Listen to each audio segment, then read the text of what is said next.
Hi everyone, this is Julianne Victoria. Welcome to the channel. This is our Vedic astrology perspective on the new moon that occurs on November 19th or 20th, depending on where you are, 2025 at 10:47 p.m. And that time is for here on the Pacific coast of the US. So, Eastern United States, Eastern South America, whatever, around the world, it's going to be on the 20th for most people out there.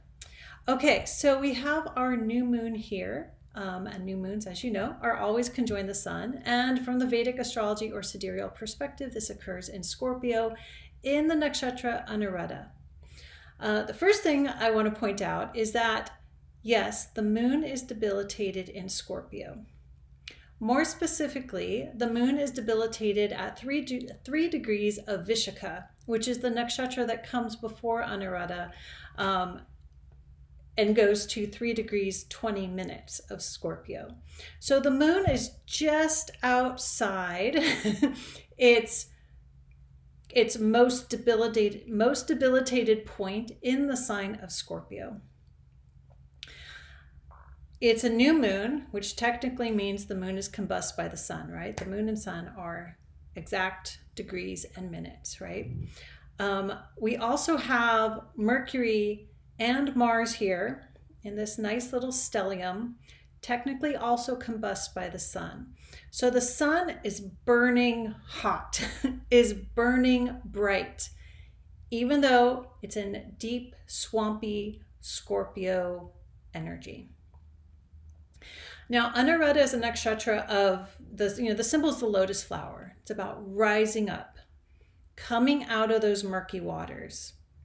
And I actually want to read the section from my book, Shedding Light on Jyotisha, Vedic Astrology for Beginners, because I feel like it gives the best description of it, obviously. So the 17th nakshatra is Anuradha, which means causing happiness, or what follows Radha, a goddess of fortune.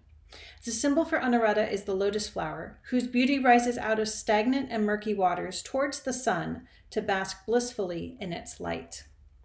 After the flowering process, the lotus returns to the muddy depths to begin the process again. This symbolizes the soul that is concealed in physical matter, yet continually strives through many rebirths for union or yoga with the divine source. Happiness comes when we understand that we are already yoked with the divine. Anuradha is ruled by Saturn, who is strict, purposeful, and patient in teaching us our karmic lessons. With Anuradha lying in Scorpio, ruled by Mars, if the Martian energy is channeled into Saturn's discipline and towards the spiritual path, happiness will blossom. The ruling deity is Mitra, a god associated with the sun, specifically dawn and daylight.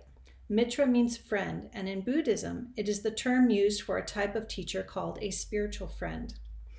Through Mitra's influence and light, those with natal moon in Anuradha are likely to be great friends, to see the possibilities of new beginnings, and to live in service or on a path of divine love. So I'll leave the rest there. So yeah, this new moon is a call for us to rise up. So the sun represents our soul in Vedic astrology, the eternal part of us that continues on one lifetime to the next. The sun is prominent here with the moon, Mercury, and Mars all within combustion degrees of the sun. Each planet has a certain number of degrees in closeness to the sun where it is combust. So the sun is like our soul is calling us strongly, saying, don't overthink it, right? The Mercury energy. Don't get angry about this. Don't get vigilant. Transform that Mars energy, very strong again, because Mars rules Scorpio. Transform it into the drive for bringing out your inner spiritual warrior, which is Scorpio energy as well. Look within, internalize, introspect, reflect upon your emotions, what you've experienced in life, what you're currently experiencing, and let all that guide your soul to rise up out of the murky waters into the light, right? To be a lotus flower. So A clearer way of saying this is what within you wants to come out and blossom and shine. What has been transforming deep within, right? So Saturn rules this nakshatra. What deep inner transformative process has been going on that has now opened something up in you that wants to come to the surface and bloom? So questions to ask ourselves with this new moon energy. New moons, of course, new beginning energy. What wants to blossom now? Now, if we look at well, first let's look at Saturn, who rules this nakshatra. He's over here in watery Pisces. So strong water energy here, as will be in the Western reading, which will be coming up next. But Saturn does not have a drishti on this moon. He's the ruler in deep Piscean, moksha, liberation, unconscious energy, cosmic energy. But the only planet who has a drishti here is Jupiter. And Jupiter is exalted in Cancer. He's very strong here. He's looking at the moon, which is debilitated in Scorpio, but not at its deepest specific degree, just coming out of it. And Jupiter brings, of course, growth and expansion. He's very strong, right, in the sign of exaltation. So the combination of that energy is whatever wants to bloom out of us, whatever wants to come to the surface, you could say, hopefully with a mellowed emotions, mellowed fiery Mars emotions, bringing that more into passionate drive rather than violent outbursts, right? Without overthinking it, with deep reflection on our emotions, Jupiter's going to help it rise to the surface in a grand way. Yeah. I'm not feeling too much of the excess energy that can come with a strong Jupiter, right? So even an exalted planet has its negative side.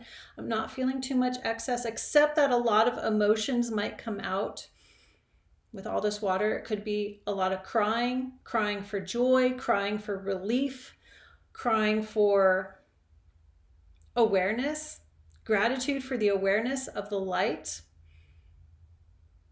of the blossoming within that's coming from this. So a very deep process. I won't quite say coming to fruition, but coming into a new stage and coming to the surface, coming out of the depths within ourselves, coming out of suppression, out of maybe just out of deep reflection. And now it's like, okay, I understand this. I'm going to let myself be this out in the world. So in one sense, it could be a part of you you're more willing to share with the external world.